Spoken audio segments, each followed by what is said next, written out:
ચાલો વાત બંધ કરજો બધા. કાલે પાકા સરવૈયા વાર્ષિક હિસાબ બધાની અંદર શું આવશે તે વ્યવસ્થિત રીતના જોયેલું છે. ઓય યસ. ચાલો પહેલા તો નાણાકીય પત્રકો એટલે વાર્ષિક હિસાબ. તમે નાણાકીય પત્રકો એવું તો યાદ બી નહીં રહે તમને. વાર્ષિક હિસાબ જ કર્યા કરે. ચાલુ છે ને વિડીયો? હા ચાલો. હા ને, એટલે તમારા ચેપ્ટરનું નામ છે નાણાકીય પત્રકો. આજે તમે તૈયાર કરે ને વેપાર ખાતું, નફા નુકસાન ખાતું ને પાકું સરવૈયું, એ ત્રણે કહેવાય નાણાકીય પત્રકો. જેની અંદર પહેલા બે ખાતા છે, વેપાર ખાતું અને નફા નુકસાન ખાતું બંને ખાતું છે ને પાકું સરવૈયું તે તમારું પત્રક છે. કાલે તમને મેં કીધેલું થોડુંક શોર્ટકટ યાદ રાખવાનું. જે કાચું સરવૈયું હોય તમારું, કાચા સરવૈયામાં જે ઉધાર બાજુ પર હોય તે બંને ખાતાની કઈ બાજુ આવે? ઉધાર બાજુ. અને જો કાચા સરવૈયાની ઉધાર બાજુ હોય તો પાકા સરવૈયામાં કઈ બાજુ આવે? મિલકત લેણા બાજુ. ધ્યાન રાખજો, જમા એવું નહીં બોલવાનું.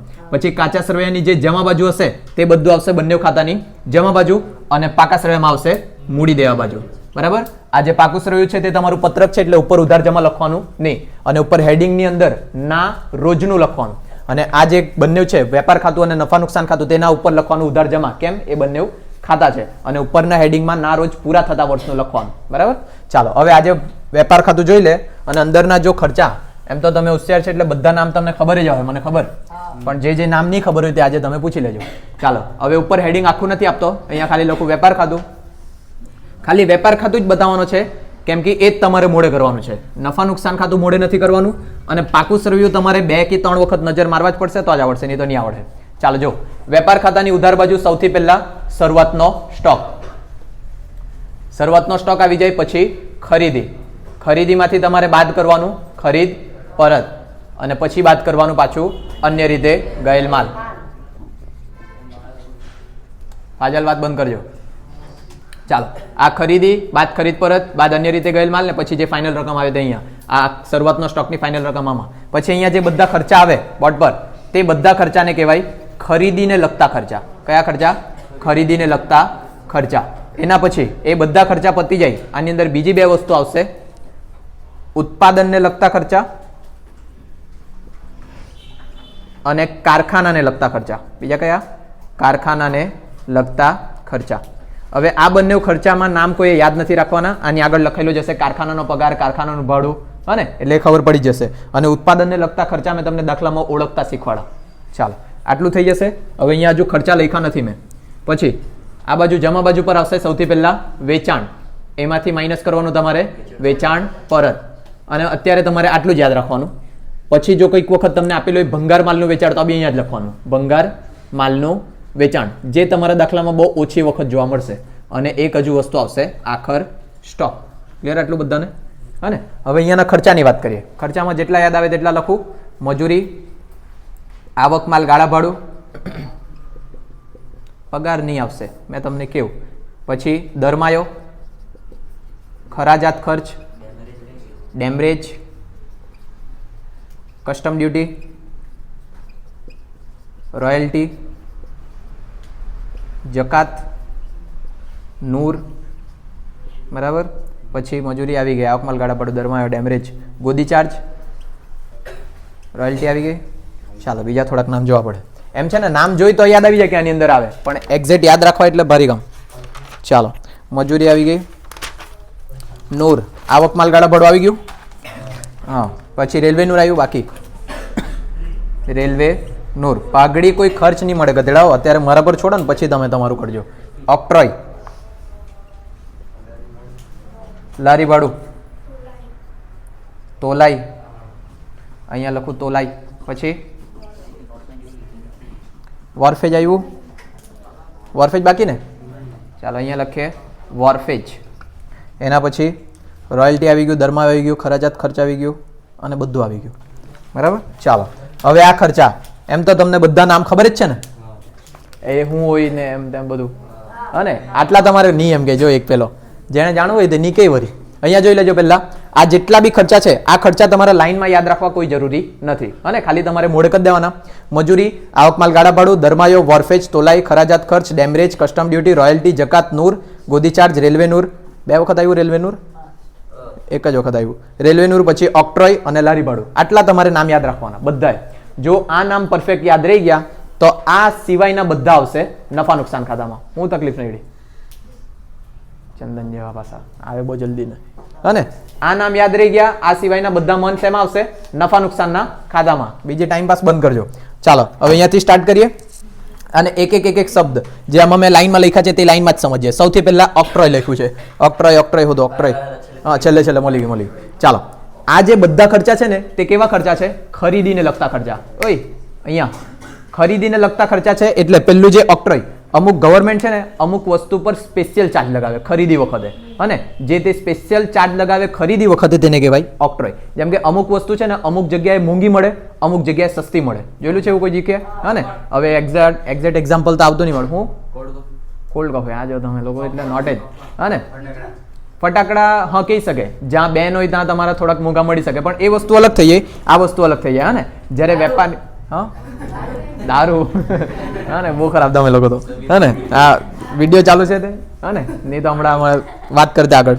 હા ને ઓક્ટ્રોય હવે સાંભળજો, કોઈ વખત કોઈ બીજા દેશમાંથી માલ મંગાવવાનો હોય તો અમુક દેશવાળા જે એક્સ્ટ્રા ચાર્જ લગાવી દે કે અમારી આ વસ્તુ આ દેશમાં જાય તો આટલા રૂપિયા એક્સ્ટ્રા આપવાના. હા ને એટલું તમે મગજમાં રાખો.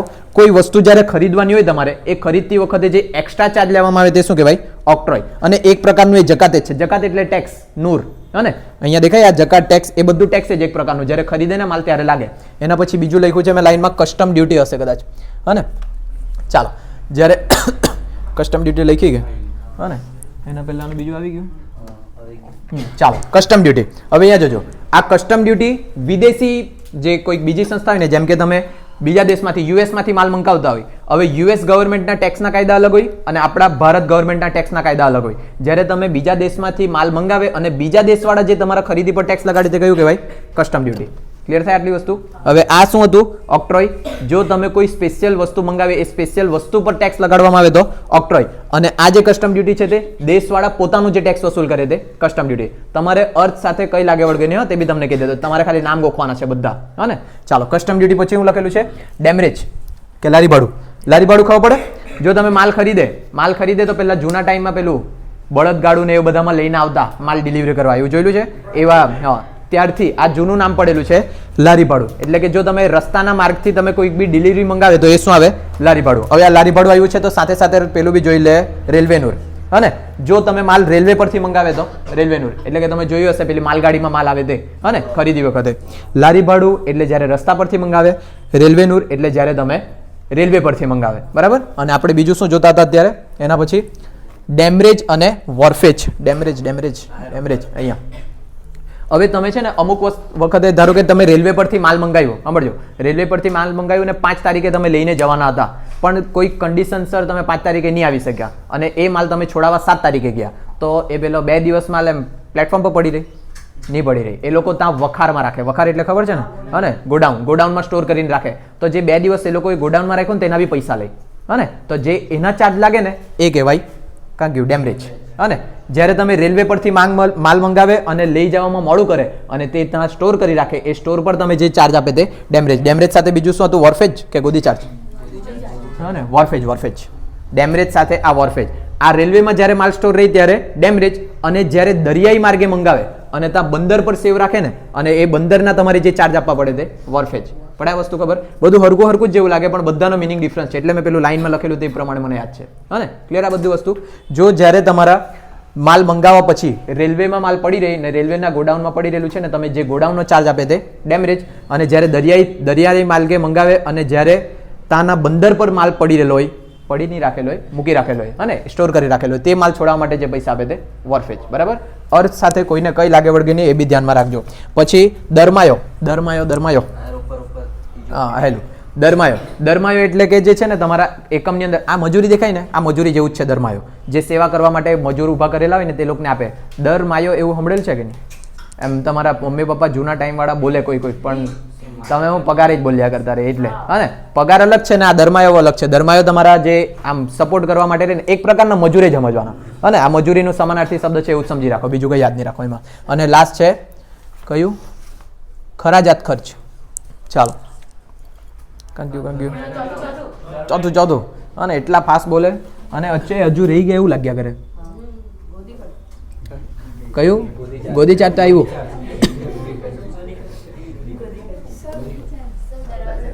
દરવાજો તમારો બંધ કરો બધો.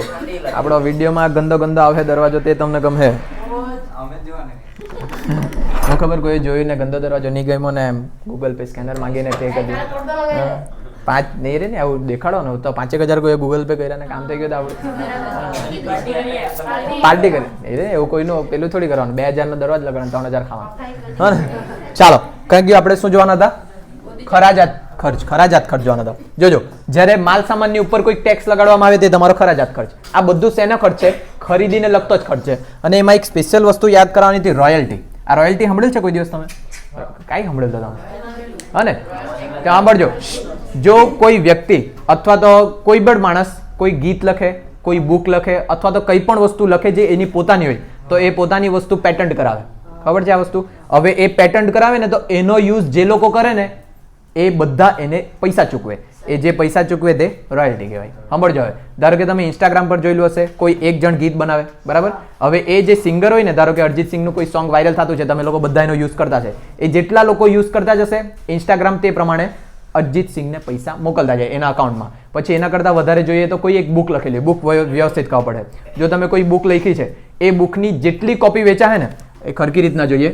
આ માની લો કે અમે બુક લખી અને પબ્લિશ કરાવી, અને આ જે બુક પબ્લિશ કરાવું, ધારો કે એક કોપીની કિંમત 50 રૂપિયા છે, 50 રૂપિયામાં એક કોપી વેચાતી છે અને મારી રોયલ્ટી નક્કી કરેલી છે કે એમાંથી 2 રૂપિયા મને મળી જવા જોઈએ. તો જેટલી કોપી આજીવન વેચાતી જશે ને તેટલા પ્રમાણે 2 રૂપિયા મારા ખાતામાં આવતા જાય. આજીવનની અમુક વસ્તુ તો મરવા પછી બી, હા ને? એટલે તમારા વારસદારોને ને એવી રીતના આ બધી બહુ બધી વસ્તુ છે. અને હજુ જો ડિટેલમાં જોઈએ ને, ડિટેલમાં તમારા સિંગિંગનું, અરે સિંગિંગ કરતાં બી એકાદ તો બહુ અજીબ જેવી વસ્તુની રોયલ્ટી હતી તે મને યાદ નહીં આવ્યા કરે. અમુક લોકો તો પોતાના શબ્દોની રોયલ્ટી બનાવી દે ને આવી રીતના બધી વસ્તુ હોય. પેટન્ટ કરાવી દીધું અને એ પેટન્ટ એપ્રુવ થઈ ગયું તો પછી જે લોકો બી યુઝ કરે તેના પૈસા લાગે, હા ને? આવી વસ્તુ ને કરો તમે. શું અપશબ્દો નહીં, અપશબ્દો સિવાયના અપશબ્દો. હા, હવે મને એક્ઝેક્ટ એક્ઝામ્પલ યાદ આવે તો અમે તમને કેમ ને. પછી આ એક રહી ગયું, આવક માલ ગાળા ભાડું.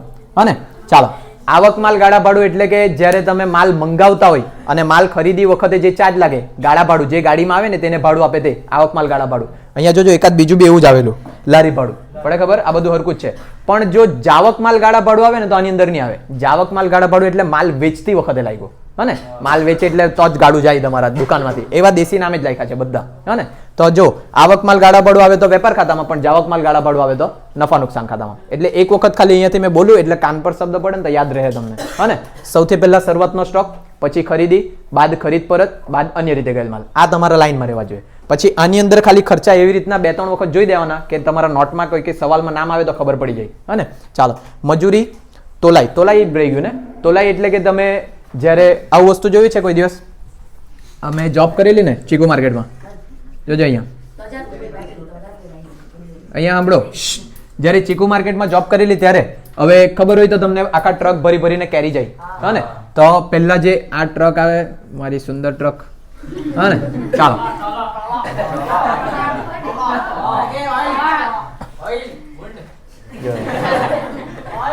જાત પાત ઓકાત બધી બતાવી દો, હા ને? ચાલો, આ જે છે ને ટ્રક, સાંભળજો. આ જે ટ્રક છે હવે એમાં કેરી ભરવામાં આવે, પણ કેરી ભરવા પહેલા એક વજન કાંટો હોય.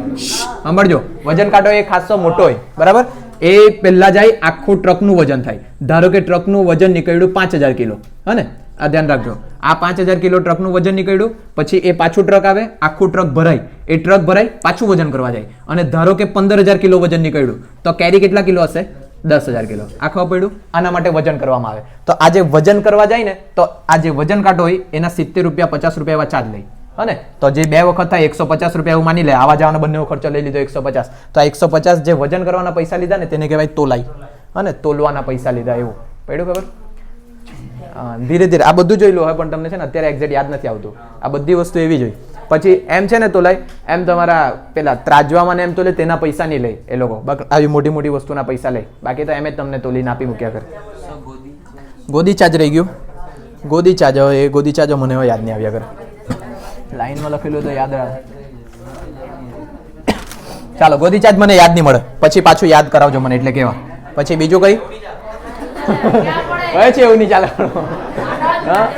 હવે નહીં યાદ મળે તો હું જીવ લઈ લેવાના પૈરાઓનો મેં બી તો. ચાલો બસ આ નામ એક વખત છે ને સાંભળો એટલે યાદ કરવામાં ઈઝી પડે તમને, બરાબર? મજૂરી, તોલાઈ, આવક માલ ગાળા ભાડું, દરમાયો, વોરફેજ, ખરાજાત ખર્ચ, ડેમરેજ, કસ્ટમ ડ્યુટી, રોયલ્ટી, જકાત, જકાત સાથે નૂર યાદ રહી જવા જોઈએ, ગોદી ચાર્જ, રેલવે નૂર, ઓક્ટ્રોય અને લારી ભાડું. આટલા નામ બધા યાદ રાખવાના. પછી બીજી બે વસ્તુ ઉત્પાદનને લગતા ખર્ચા અને કારખાનાને લગતા ખર્ચા. 12 માર્ક્સ જોઈતા હોય તો આટલું બધું યાદ રાખવા પડે તમારે, બરાબર. અને જમા બાજુ વેચાણ માઇનસ વેચાણ પરત, અને આ નહીં યાદ રાખે તો બી કંઈ નહીં, ભંગાર માલનું વેચાણ, અને લાસ્ટ આખો સ્ટોક. વેપાર ખાતું બધાએ એકદમ પરફેક્ટ મોડે કરવાનું. હવે વેપાર ખાતાની અંદર અહીંયા જે ઉધાર બાજુ છે બધા ખર્ચા છે, આ બાજુ શું આવે? આવકો આવે. તો જે ખર્ચા આની અંદર નથી તે બધા ખર્ચા ક્યાં જશે? નફા નુકસાન ખાતાની ઉધાર બાજુ. અને જે આવકો અહીંયા નથી, અહીંયા તો કોઈ બી આવક જ નહીં મળે, ખાલી વેચાણની આવક છે. જેટલી બી આવક હશે તે બધી શેમાં જશે? નફા નુકસાન ખાતાની જમા બાજુ. અને આનું ટોટલ મારે ને જે અહીંયા પૈસા ખૂટ્યા તો કયો નફો? કાચો નફો. અને આ બાજુ પૈસા ખૂટે તો કાચી ખોટ. જ્યારે નફા નુકસાન ખાતામાં આ બાજુ પૈસા ખૂટે તો ચોખ્ખો નફો, અને પેલી બાજુ ખૂટે તો ચોખ્ખી ખોટ. હવે ને પેલું નફા નુકસાનનું પત્રક ખાતું અને પાકું સર્વે, આ બંને તમારે મોડે કરવાનું. મોડે મીન્સ 1-2 વખત વાંચવાનું, પછી દાખલા સ્ટાર્ટ થાય. એટલે દાખલા આપણે થોડાક 12 કે 13 તારીખથી સ્ટાર્ટ કરવાના છે. હવે હવાલાની વાત કરી લે.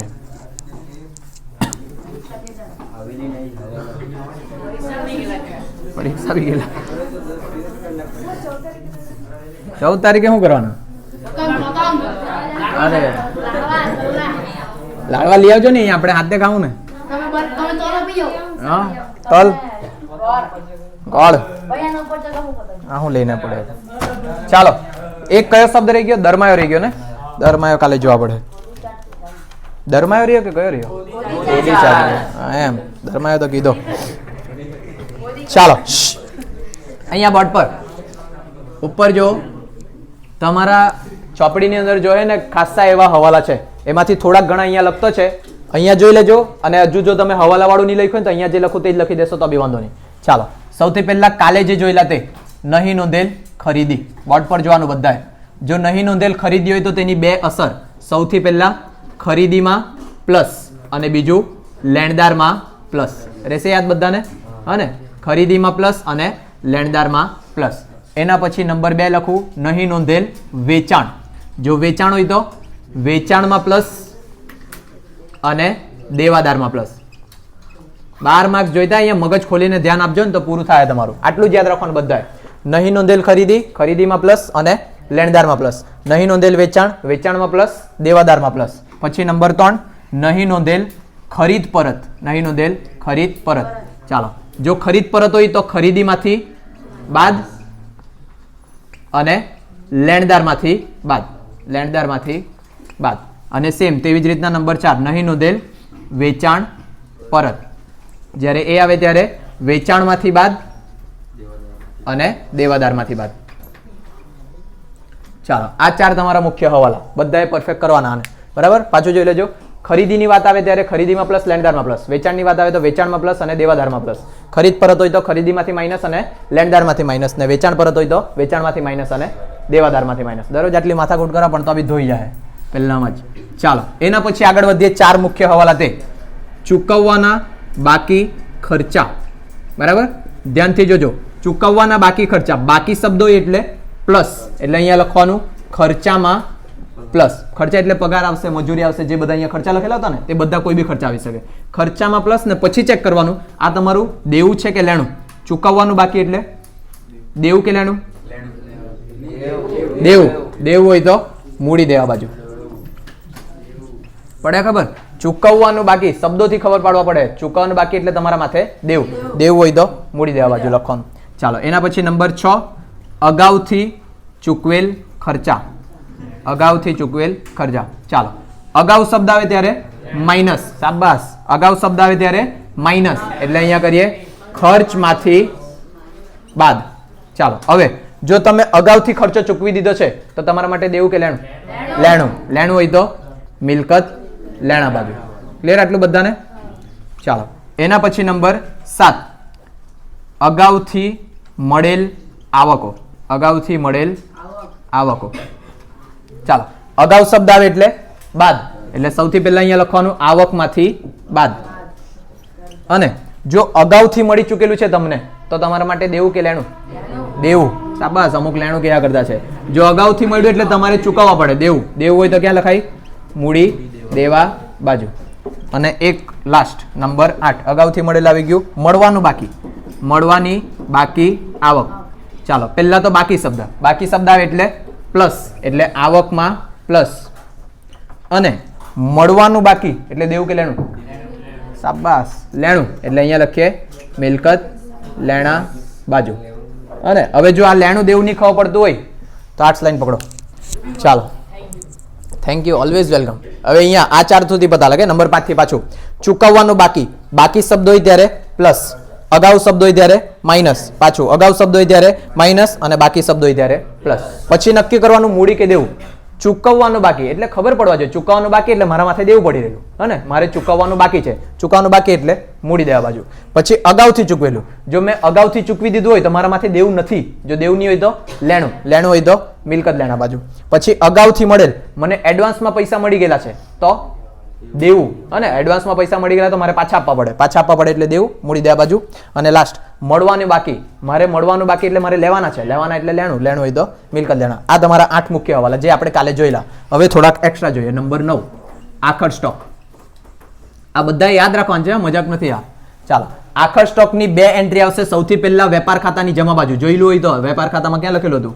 જમા બાજુ. અને વેપાર ખાતામાં જમા બાજુ. અને બીજી એન્ટ્રી આવશે મિલકત લેણા બાજુ. હજુ તમે જોયું નથી તે પાકું સરવૈયું, હા ને? ચાલો, આ 2 યાદ રાખવાનું બધાએ. આખા સ્ટોકની 2 એન્ટ્રી. પહેલી એન્ટ્રી વેપાર ખાતામાં જમા બાજુ, બીજું મિલકત લેણા બાજુ. યાદ રાખવાનું છે બધાએ. ચાલો, પછી આગળ બીજું જોઈએ. મૂડી પર વ્યાજ ને ઉપાડ પર વ્યાજ. નંબર 10 મૂડી પર વ્યાજ, અને નંબર 11 ઉપાડ પર વ્યાજ. આપણે જે હિસાબો લખતા છે તે ધંધા સ્વરૂપે લખીએ, એટલે કે કંપની સ્વરૂપે લખતા છે આપણે, હે ને? એટલે આપણે કંપની છે, આપણે માલિક નથી. ધ્યાન રાખવાનું. તો જે મૂડી પર વ્યાજ છે, ધંધા માટે મૂડી પર વ્યાજ આવક કહેવાય કે ખર્ચ તે નક્કી કરવાનું, અને ઉપાડ પર વ્યાજ આવક કહેવાય કે ખર્ચ તે નક્કી કરવાનું. પહેલા ઓય અજય ઉપર, જો મૂડી માલિક ધંધાને આપે, સાંભળજો, મૂડી માલિક ધંધાને આપે તો એના પર વ્યાજ ધંધો કોને આપશે? માલિકને. સમજજો, અહીંયા મૂડી જે છે તે માલિક કોને આપે? ધંધાને. બરાબર? તો ધંધાની ફરજ શું બને? એને વ્યાજ આપવાનું. તો જ્યારે ધંધામાંથી વ્યાજ જાય અને આપણે કોના સ્વરૂપે હિસાબ લખીએ? ધંધા સ્વરૂપે. તો જો મારા ખિસ્સામાંથી વ્યાજ જતું છે તો મારા માટે શું કહેવાય? ખર્ચ. અને ખર્ચ લખાય નફા નુકસાન ખાતાની ઉધાર બાજુ. એટલે પહેલી અસર નફા નુકસાન ખાતાની ઉધાર બાજુ. ચાલો, એના પછી ઉપાડ પર વ્યાજ. હવે ઉપાડ પર વ્યાજ જો અહીંયા લખીએ ઉપાડ. ઉપાડ ધંધામાંથી કોણ કરે? માલિક. પણ આટલી વસ્તુ ખબર? તો અહીંયા ફરજ કોની બને? માલિકની. કોને આપવાની? ધંધાને. આપણે કોના સ્વરૂપે લખીએ? ધંધા સ્વરૂપે. તો ધંધા માટે શું બને? આવક. આવક બને તો ક્યાં લખાય? નફા નુકસાન ખાતાની જમા બાજુ. ક્લિયર બધાને આટલું? નફા નુકસાન ખાતાની જમા બાજુ. ચાલો, અને આગળ આગળ કાં હજુ બીજું બાકી છે. હવે મૂડી પર વ્યાજ. અહીંયા સાંભળજો, મૂડી પર વ્યાજ કોણે ચૂકવવાનું? ધંધાએ. જ્યારે ધંધાએ ચૂકવવાનું તો એના માટે દેવું. દેવું હોય તો મૂડી દેવા બાજુ. અહીંયા લખીએ મૂડી દેવા બાજુ. અને ઉપાડ પર વ્યાજ એને વસૂલ કરવાનું ધંધાએ. જ્યારે વસૂલ કરે એટલે એના માટે લેણું. લેણું હોય તો મિલકત લેણા બાજુ. આ તમારી 2 એન્ટ્રી થઈ ગઈ. ક્લિયર બધાને? પાછું જોજો, મૂડી પર વ્યાજ ધંધો ચૂકવે. ધંધો ચૂકવે એટલે ધંધા માટે ખર્ચ. ખર્ચ ખાતે ઉધાર, એટલે નફા નુકસાન ખાતાની ઉધાર બાજુ. અને મૂડી પર વ્યાજ ચૂકવવાનું છે એટલે મારા માથે દેવું. દેવું હોય તો મૂડી દેવા બાજુ. પછી ઉપાડ પર વ્યાજ. ઉપાડ પર વ્યાજ ધંધાને મળે. મળે એટલે આવક. આવક હોય તો નફા નુકસાન ખાતાની જમા બાજુ. અને આ જે ઉપાડ પર વ્યાજ મારે લેવાનું છે, લેવાનું એટલે લેણું. લેણું હોય તો મિલકત લેણા બાજુ. હા, શું નામ પેલાનું? શ્રવણ. આળસ કરજો પછી મજા આવે.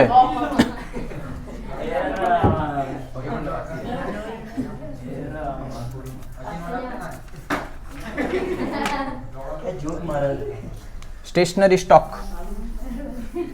ચાલો, બરાબર. એના પછી નંબર 12 સ્ટેશનરી સ્ટોક. ચાલો, જ્યારે બી તમારું સ્ટેશનરી સ્ટોક આવે 2 વસ્તુ યાદ રાખી લેવો ડાયરેક્ટ.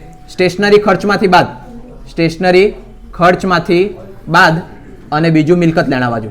બીજું મિલકત લેણા બાજુ. આ જ્યારે દાખલો ગણાવો ને ત્યારે તમને આખું ડીપમાં સમજાવો. અત્યારે યાદ કરી લેવો. સ્ટેશનરી સ્ટોક એટલે ક્યાં ક્યાં? એક સ્ટેશનરી ખર્ચમાંથી બાદ અને બીજું મિલકત લેણા બાજુ. અને લાસ્ટ ગાલખાદ. ગાલખાદ અનામત અને દેવાદાર પર વટાવ અનામત. આ 13 સિવાય તમે બીજા કોઈ યાદ નહીં રાખશે તો બી ચાલી જશે હે ને. હવે બીજા જે છે તે આપણે દાખલામાં સમજીને કરું. ચાલો, આ જે ગાલખાદ અને ગાલખાદ અનામત ને દેવાદાર પર વટાવ અનામત છે તેની બે જગ્યા અસર થશે. એક મિલકત લેણા બાજુ અને બીજું નફા નુકસાન ખાતાની ઉધાર બાજુ. નફા નુકસાન ખાતાની ઉધાર બાજુ. અને આના માટે તમારે સ્પેશિયલ નમૂનો યાદ રાખવા પડશે. પહેલા મિલકત લેણા બાજુ વાત કરીએ. દીપેન સોન બંધ કર. સૌથી પહેલા દેવાદારો. સાંભળજો, દેવાદારો એમાંથી બાદ કરવાનું ગાલખાદ હવાલાની, એમાંથી પાછું માઇનસ કરવાનું ગાલખાદ અનામત હવાલાની, અને એક લાસ્ટ માઇનસ કરવાનું દેવાદાર પર વટાવ અનામત હવાલાની. આ બધા યાદ રાખવાનું. બરાબર. મિલકત લેણા બાજુ જ્યારે બી તમારા દાખલામાં ગાલખાદ અનામત આવ્યું તો સૌથી પહેલા મિલકત લેણા બાજુ દેવાદારમાંથી માઇનસ કરવાનું ગાલખાદ હવાલાની, માઇનસ ગાલખાદ અનામત હવાલાની, માઇનસ દેવાદાર પર વટાવ અનામત હવાલાની. બરાબર. આ ત્રણ વસ્તુ શેની આવશે? હવાલાની. મગજમાં રાખજો. અને નફા નુકસાન ખાતાની ઉધાર બાજુ સૌથી પહેલા ગાલખાદ કાચા સરવૈયાની, એમાં પ્લસ કરવાનું ગાલખાદ હવાલાની, પાછું પ્લસ કરવાનું ગાલખાદ અનામત હવાલાની, પછી માઇનસ કરવાનું ગાલખાદ અનામત કાચા સરવૈયાની. આટલું યાદ રાખવાનું તમારે. પાછું પડે ખબર? યાદ ઘણું રાખવાનું છે, મજા આવે હા ને. મને તો યાદ છે, જો ને મેં તો બોલ્યા જ કરું ને. કપાડ તમારું સર કઈ નહીં, મેં તો ભણ્યા જ કરું ને. અહીંયા જોજો પાછું મિલકત લેણા બાજુ સૌથી પહેલા દેવાદારો. દેવાદારોમાંથી આ દેવાદારો જ કેમ કે દેવાદાર પૈસા નહીં આપે તો જ ગાલખાદ પડે હા ને. ધ્યાન રાખજો. એટલે દેવાદાર કોનો વાગ્યો? ઘડિયાળ વાગ્યા કરે પાછું. ચાલો બસ.